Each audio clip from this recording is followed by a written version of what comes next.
Hello, everyone, and welcome to today's webinars on tips for writing an effective abstract, which is a webinar regarding our AHRMM22 call for presentations. So my name is Melissa Morrison, and I am the education specialist here at AHRMM, and I plan the education for our annual conference along with the annual conference education committee. So today we're going to discuss the requirements to submit an abstract for AHRMM22 and include some best practices and tips for writing your abstract. So a few housekeeping notes before we begin. I have placed all lines on a listen-only mode, but you may ask questions by typing them in the Q&A box. The Q&A box can be found on the right-hand side of the WebEx browser, clicking the ellipses, and then there's a little Q&A box there, and it'll pop up on your side. We will hold our questions to the end, and we'll do a little Q&A at the end of today's webinar. I'm joined today by two members of the Annual Conference Education Committee, Karen Moreland and Sam Leach. Karen is the Vice President of Supply Chain Operations at Vanderbilt University Medical Center, and she's also the chair of the committee this year. And Sam is the Manager of Enterprise Implementation at Inalair. And the conference committee reviews all of our abstracts, and they are the ones who build the schedule for our conference. So I'm really excited to have both Sam and Karen with us today. They have been on the committee for several years and have lots of insight as to what makes a great abstract and how you could get selected. So Karen, do you want to say a few words? Yes, thank you, Melissa. And thank you, everyone, for joining us today. Sam and I will be sharing with you some tips for writing your abstract. We have the pleasure of being on the Annual Conference Education Committee, and we, along with our other committee members, as Melissa mentioned, are responsible for picking the abstracts that will then be presented at the annual conference. So we'd like to share with you what we're looking for in as you submit your abstracts, so that when it comes to being reviewed by our committee, you have submitted the best abstract that you can, and we review, and hopefully you'll be selected to present at the annual conference. So thank you again for joining, and Melissa, I'll turn it back over to you. Thank you. Thanks. So to start today, we're just going to cover the basics of what is required for the submission. First, a title. And I do want to emphasize something, that to really think about a title that's going to draw a member of somebody who's attending to your session. So this is also the first thing that a reviewer is going to read. And try to make it as compelling as you can be. You don't really have to try for, sometimes they can be a little bit too cheeky or trying to be clever. Don't feel like you need to do that. Just feel like it's very clear and just makes sense to what you are presenting. And then the most important piece of the submission is your abstract description. And these questions here are the questions that you want to address in your presentation, in your description. And just making it as clear as possible and including all of the steps that you will go through, not just, glancing over something that you did great. We're glad you were successful at a program, but how did you really resolve it? An example of an abstract, you will cover the problem, the purpose, the method, the result, and the conclusion. And one thing that's really important that I have in red down here is to really make sure it's not a sales pitch, that even if you have this product that was great, you really have to think about how can anybody use this. It can't just be somebody who's going to use a certain product, but how can anybody find this session to be really helpful. And also not to include any organization name. The abstract description is blinded so that there's just no issues with somebody reviewing it and maybe knowing this organization or that. So it's just a blinded abstract description. The abstract description is just for the committee to read and review. It does not get shared with attendees or anything like that. And then another part is that for a really successful presentation, we do require that you have a provider co-speaker. This is just not This is because that we really feel that presentations are much more successful when you have that champion next to you, that person in the hospital who was really able to implement something and found it to be really successful. And then I also include my spell check button there because people often will be just, if there's just like a little bit of issue with a spelling, it's just like a doc down for the committee. So there isn't a spell check feature in the form when you're submitting an abstract, so just making sure you put that in a Word document, do give it a quick spell check. The rest of the requirements here are outlined. Learning outcomes, this is really important. I think some people might overlook this, but this is what the learner is going to know at the end of your session. What action items? We do have a list of action items when you're doing the submission, when you look on our website, and you can select these words, select these action words. They're really helpful to know. You just don't want to say like, I'm going to do an overview of this, but like that person is going to be able to do this in their own facility. The session description, this is where you really want to shine. This is your marketing description. It's not necessarily used in the abstract review portion, but this is where you're going to draw people into your session. So this does not have to be blinded in the marketing description. So feel free to do anything that's going to make people come to your session and make this really clean and polished so that it's something that if your session is accepted, it'll go on AHRMM's website and promote your presentation and include in our conference mobile app, everything like that. Career level and knowledge level, these two are to specify who your audience is. And I was just talking to Karen and Sam before this call about you want it to be specific. You don't want it to have really broad, but if you have a specific audience, even if other people are not in that specific audience, it is important to know who you're talking to, who you're directing it to. It helps people know if they should attend your session. So the career level is outlined as staff, manager, director, and executive. And the knowledge level is introductory, intermediate, and advanced. And when we build the schedule, we will look to have a variety of each of those levels in the session. So it's not just a lot of executive education, it's not a lot of entry staff education, it's a mix of all. The audience interaction description, this is the newest part of our submission requirements. And the reason we added it was because we wanted to get you to start thinking about how you can have a really interactive presentation. The days are gone of just a lecture for 60 minutes, you have a little bit of Q&A, but this is to get the audience to be more involved in the presentation. It doesn't have to be a whole focus, but it will get you thinking about it. It gets the community knowing, oh, you're going to have a great interactive session. We offer polling options, polling questions, maybe small group discussions, Q&A, things like that. We have some examples online as well. And then finally is the takeaway tool description. And the takeaway tool is what AHRMM attendees are looking for. We get a comment every single year what could we provide you more with? And then the attendees always say more tools, more lists of what to do. It just enhances the learning. It keeps people, when they go home and go back, they can look at what their tools that they have and downloaded and be able to take those learning outcomes that you developed and implement them.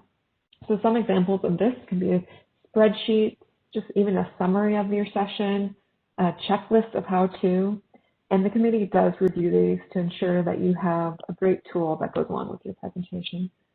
So Sam, do you want to add anything to this slide? Yeah, so as a committee member, I just want to speak from that perspective to those who are participating today, but we really do, I guess, encourage you to follow exactly as things have been explained. It's very helpful for us if you're accurate on who you're targeting in terms of the career level and the knowledge level. And those can vary, but it does help us to at least have a guided approach when we're reading an abstract and considering aspects of it. And anyway, anything you can do there to be accurate is very helpful. And then with regard to that takeaway, that's like a final thing that we'll be when we review an abstract. if you're solid on your takeaway, that's a great ending point. We want something like that because, as Melissa's mentioned, that's what attendees of the conference look for. They want something meaningful or useful, and it's as part of your abstract, that's a last way for you to come in and say, here's a great abstract. Don't skip the abstract or the takeaway part. You want to make sure it's solid and something that can be used by anyone who's attending your particular presentation. So I think that kind of covers it, but just use this as a guide. It's very helpful for us as committee members to consider your abstract. That's all, Melissa. Thank you. I will cover briefly the submission formats, the session formats that we have outlined here. You can find all the details online, but the one thing to point out is that all of them are 60-minute presentation with the exceptions of the poster session, the AHRMM talks, and the workshops. Posters are not necessarily a formal presentation that you will give, but it's all about the design of that poster. And then included with that would be a discussion point that you would have with attendees as they come by the poster. So, for example, for poster sessions, you wouldn't really have a audience interaction with that. I think that's outlined in the form as well. And then the AHRMM talks are 15-minute presentations. These are like TED Talks, just quick points. These are really great for new speakers, like if you've never presented before, but you have a great little topic that you want to get out there. They're really engaging. There's a lot. It's a short, different new format, and then the attendees will see a few topics in 1 hour as opposed to just the 1 hour presentation.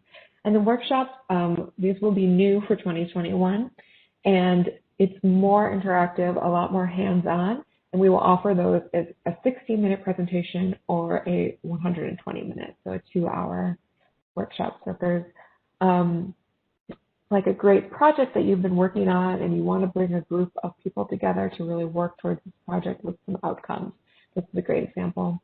I guess I'll just hit on roundtable as well. This is a good discussion point. You can present on a little bit, like you do about a 10-minute presentation, and then just workshop the rest of the time. So it's slightly different than a workshop, but it's also similar as well. Next, we do have new tracks this year, similar to our old tracks, but we've sort of lumped a few together and revised them. You can see them listed here. We have detailed descriptions on our website for what falls exactly into these tracks. But we really felt that we could have a more condensed track and get some more specific things that we're looking for. If you have any questions about a topic that you're working on and you read the descriptions of the tracks and you just don't know exactly which track to put it in, please feel free to reach out and I will be happy to help you put it in there. But we do have a detailed description on our website of all of these tracks. Finally, for this year, since it is 2021 and we don't know what's going to happen, even though we're having great vaccine rollouts for COVID-19, we are leaving it open to if you can present live in person or if you'll be able to present virtually. There's just one question in the form that just asks you to think about it. If you know right now that you're only going to be able to present virtually, say that. If you think you'll be able to present live, but maybe things will change, just select it. And this is just to help us with our planning for the event.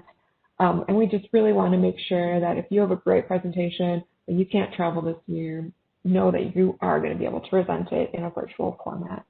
So we welcome everyone to submit this year. So finally, moving on to the tips portion from our committee members. So I will turn the presentation over to Sam and Karen. Thanks, Melissa. So I think some of these things we might always assume you should be professional, but I wanted to point a few things out here in terms of submitting your abstract. Use some of the resources you have available to you in terms of other people to get another set of eyes, just to make sure that something you have looked at repeatedly and has escaped your attention doesn't escape from someone else reviewing it. They can be a great resource in terms of the proofreading, as you want this to look as professional as possible. And then always take special care to avoid having any type of a sales pitch in your presentation. That's a real turnoff for the committee members, if I can put it that way. No one wants to hear a sales pitch. We want it to be professional. So another point here, moving on to the second bullet here, is one way to really provide some credibility to your presentation if you're not from a provider facility is to partner with one. I think that is something that we zero in on every time if it's not a provider. Do you have someone from a provider perspective to add or lend any type of credibility to your presentation? Be very thorough in following the outline. The way it's set up is in terms of all of the features that should be included in the abstract. You want to make sure you address every one of those. And then with regard to takeaways, I know we've already mentioned this a couple of times, that it's a very important aspect of your abstract. Describe what you're going to provide the attendees. What will they use after everything's said and done? How will they benefit, or what can they use that's tangible at the end of the presentation? It's expected, and any clarity you can provide in your abstract as to what you will use for a takeaway will only enhance your abstract. Finally, let's see. You'll avoid, I think that's been mentioned too, but just avoid stating your organization, or if there's a product mentioned in the abstract, you don't want to include that. Or, I mean, if you're referring to something, you want to avoid mentioning whatever specifics about that product is. And then finally, as members of the committee, we want to be a resource. The only thing I can say at this point is use the formula that was mentioned back on the earlier slide. I think it's slide 2. And there's also content in terms of crafting your abstract available on the AHRMM website under the annual conference section. And I think the PowerPoint from today's meeting will also be shared after we convene. But with that, I don't know that there's much else to add. Karen, you may have some additional words of wisdom to submit. I'll turn it over to you. Yes, thank you, Sam. As mentioned previously, and I know it may sound like a broken record, but that title and description of your abstract is very crucial. And I would put yourself in a situation where you're at a conference and you're looking at the list of classes or classes to attend, and you're looking down the list. You want to be that one that catches the audience's attention, and they really want to attend that so they can learn, and use those takeaways to take back to their organization and share. We're really, our committee is very focused on getting good information, sharing stories that people can take back to their organizations. Not everyone from an organization can attend the conference, and so getting those takeaways, getting a catchy title, I think is very important. And also, over the years, we have taken the comments back, the feedback from conferences, and added things, as Melissa mentioned, like the AHRMM talk or the roundtable.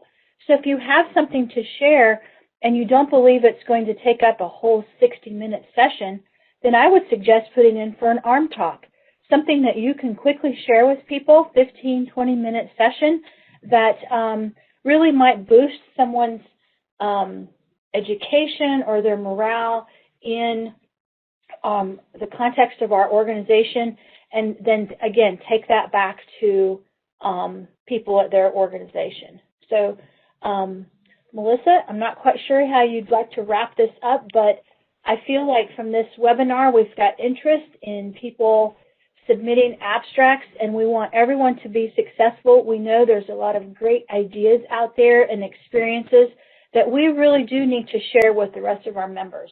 And this is the way we can get it done through our annual conference.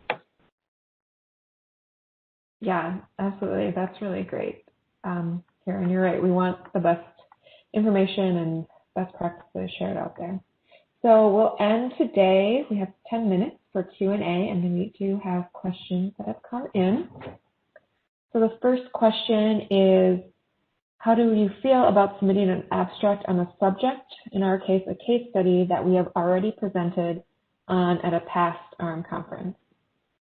I can speak to that. I think we have seen that in the past. We'll get abstracts that are a submission that's similar to something that was done in the past.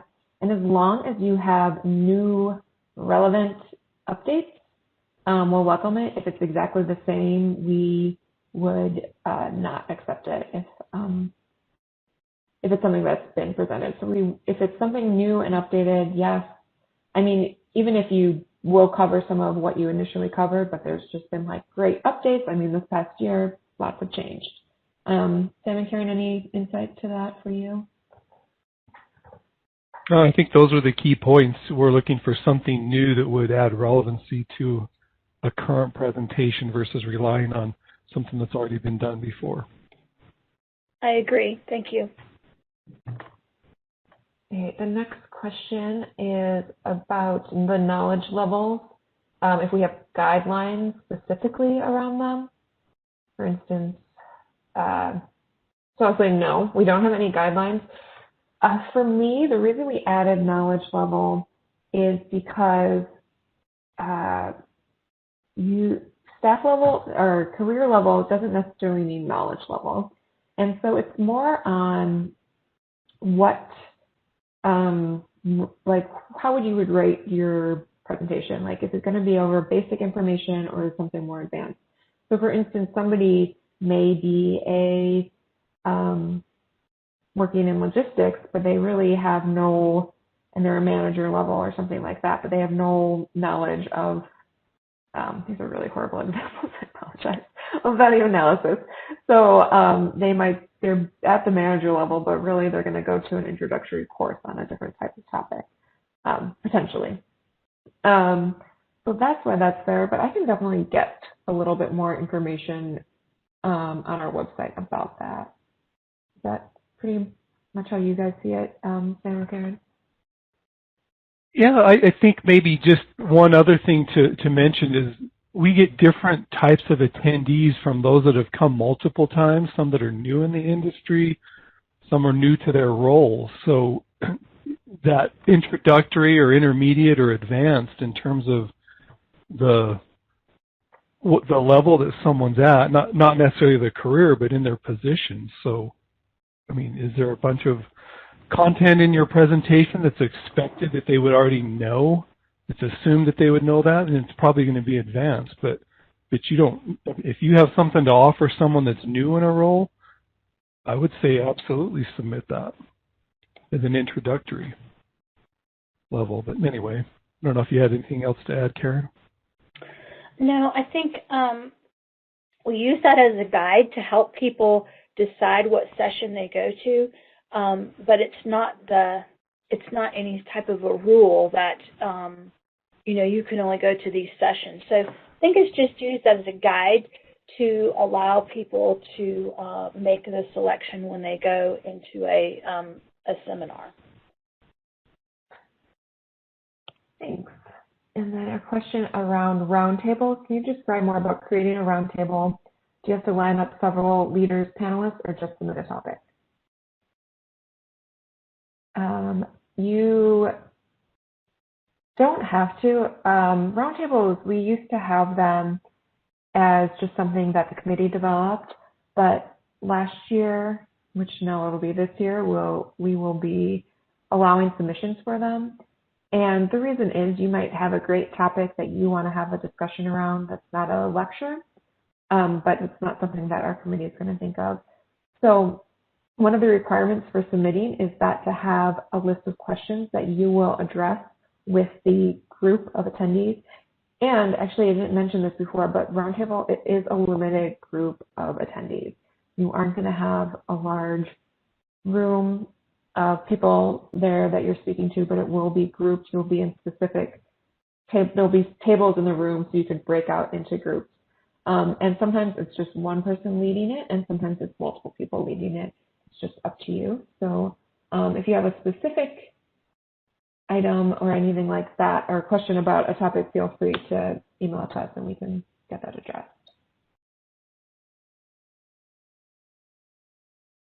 I think I said enough about that, but Sam or Karen, anything to add about Roundtable? No, I think you've said it. However you feel more comfortable presenting, whether in a panel or if you're comfortable enough to do it on your own, whatever format is best for your presentation. Mm-hmm. Yes, that's true. And then we have one final question. So if you, we have more time, so if you have any more questions, feel free to put them in the Q&A box. That's the bottom right side of your screen. So the question is, how do we know if a presentation would qualify for contact hours of continuing education? And all of our, anything that's accepted by the committee is going to qualify for contact hours. So nothing that is on the agenda that's part of the call for presentations would not qualify. You would not get accepted if you didn't qualify for continuing education hours. So that's all I have. Oh, yeah.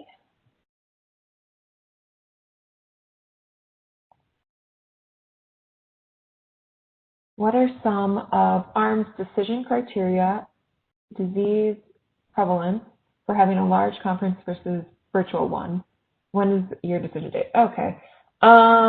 We are currently working with the CDC and monitoring everything. We're also working specifically with the city of Boston and the convention center and all the hotels in the area on, what are their guidelines. We don't have a specific decision date, but more information will be posted when we know more. It's just a constantly evolving situation. So we'll keep you posted. Like I said before, we will, even if we don't have a live conference, or even if it's much, much smaller than something we would normally have, you will be able to present virtually. So just keep an eye out for on AHRMM's website, and when we have more information, I would say we'd know more towards the end of March, beginning of April, with more details than I have right now.